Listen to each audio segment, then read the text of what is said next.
दोस्तों, पुलिस प्रशासन ने जब हाथ खड़े किए तब भीम आर्मी ने मोर्चा संभाला।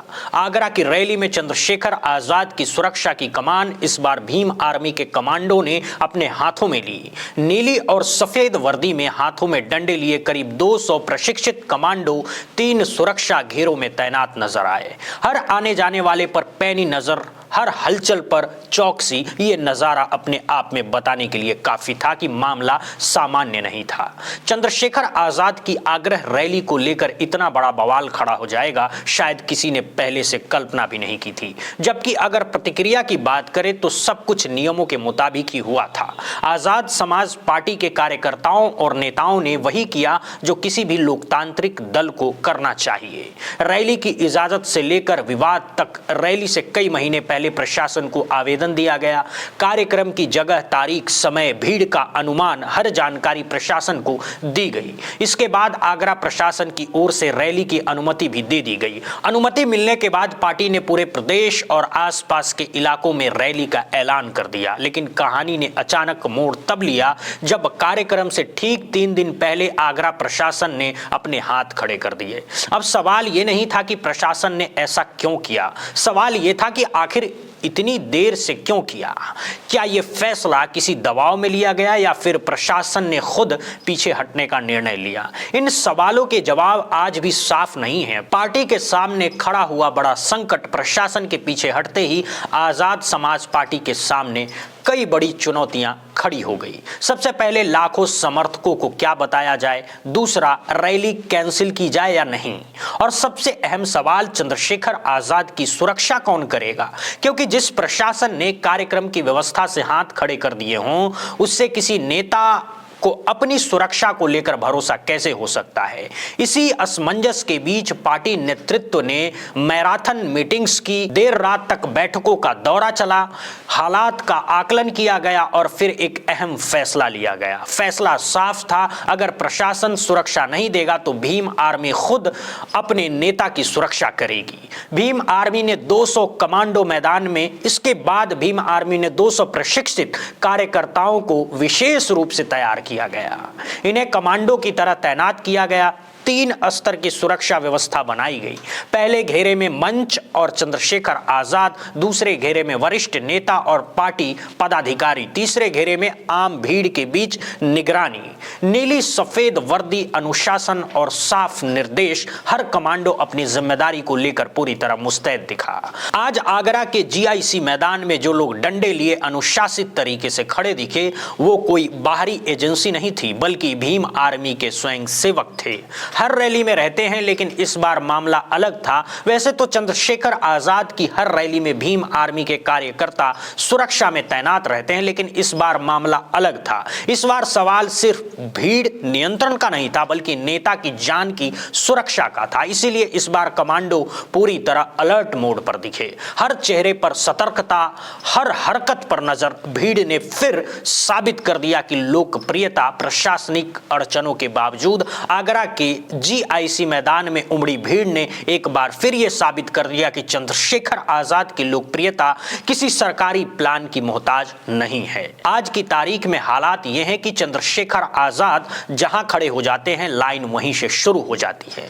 लोग अपने दम पर आते हैं, नारे अपने आप लगते हैं और माहौल अपने आप बन जाता है। फिर भी सवाल वही है, इतनी भारी भीड़ और शांतिपूर्ण आयोजन के बाद भी आजाद समाज पार्टी और खुद चंद्रशेखर आजाद एक ही सवाल बार बार पूछ रहे हैं, आखिर हमारे कार्यक्रमों में ऐसी स्थिति क्यों बनती है? क्यों आखिरी वक्त पर प्रशासन पीछे हट जाता है? क्या यह सिर्फ संयोग है या कोई पैटर्न? यह पहला मौका नहीं है। मुजफ्फरनगर की रैली में भी चंद्रशेखर आजाद ने खुले मंच से पुलिस व्यवस्था पर नाराजगी जताई थी। मेहरबानी होगी अगर आप पीछे आ जाओ। आपकी नौटंकियों की वजह से मुझे नुकसान हो रहा है।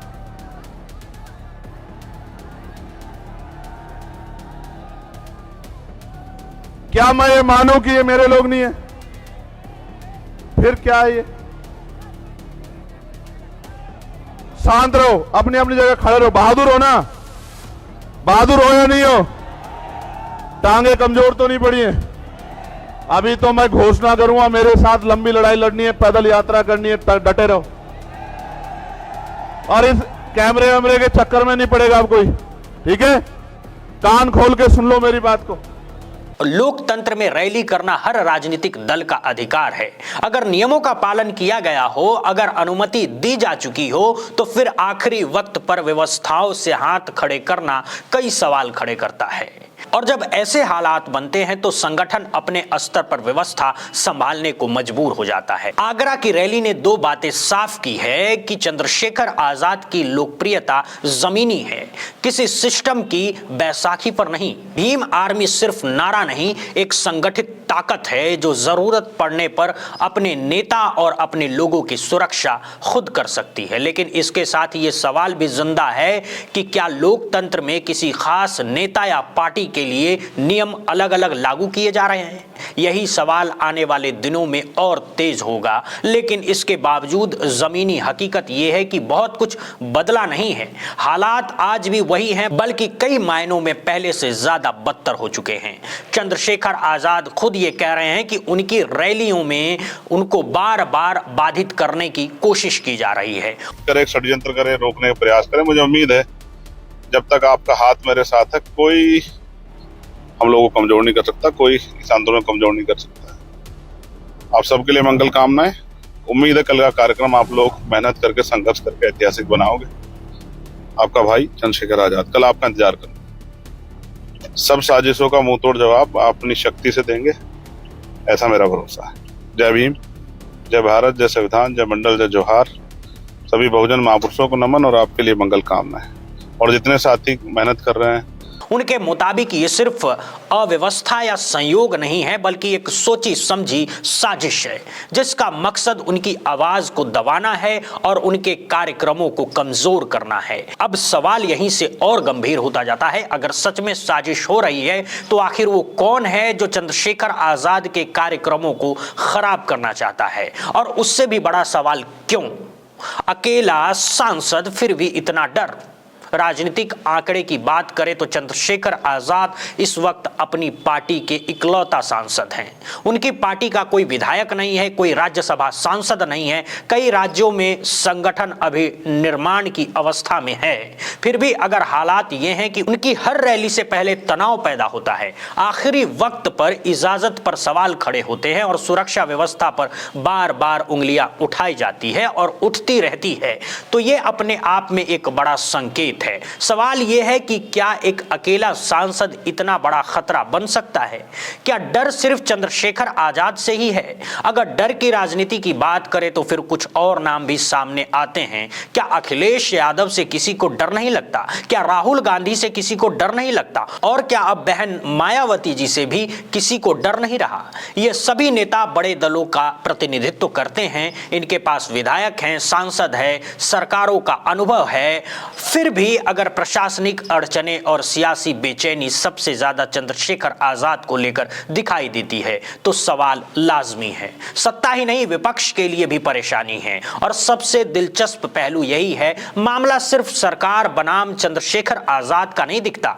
कई बार ऐसा लगता है कि सत्ता और विपक्ष दोनों के लिए चंद्रशेखर आजाद एक तरह का नाइटमेयर बनते जा रहे हैं। न तो वो किसी परंपरागत गठबंधन में फिट बैठते हैं, ना ही पूरी तरह किसी खांचे में आते हैं। उनकी भाषा सीधी है, मुद्दे आक्रामक हैं और अपील जमीनी है। शायद यही बात कई राजनीतिक समीकरणों को असहज करती है। ये किस ओर इशारा करता है? अब सवाल ये है कि अगर हालात ऐसे ही बने हुए हैं तो ये सब किस ओर इशारा कर रहा है? क्या चंद्रशेखर आजाद की राजनीतिक ताकत जितनी दिखाई दे रही है उससे कहीं ज्यादा गहरी और असरदार है?